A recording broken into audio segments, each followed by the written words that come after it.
বন্ধুগণ, তোমরা সবাই কেমন আছো? সবাই ভালো আছো তো?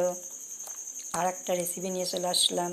এই দেখো, যে কাঁচকলা, আলু দিয়ে কাঁচকলা মাখা মাখা ঝোল হবে। হ্যালো বন্ধুগণ, এই কড়াইতে তেল দিয়েছি, জিরে দিয়ে দিলাম, তেজপাতা দিলাম, শুকনো লঙ্কা দিলাম, এই যে কলা, আলু কলা আর এই মশলা, সামান্য একটু ধনের গুঁড়ো, জিরের গুঁড়ো, লঙ্কা, কাঁচা লঙ্কা, আদা,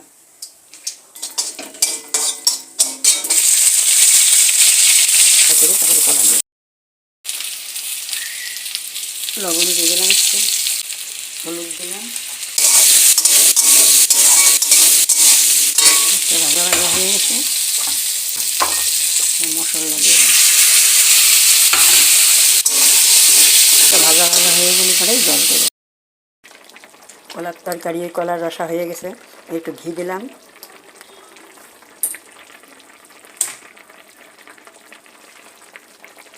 সামান্য একটু চিনি দিয়ে মিষ্টি দিলাম। এখন নামিয়ে ফেলবো। দেখো বন্ধুগণ, দেখতে কত সুন্দর হয়েছে।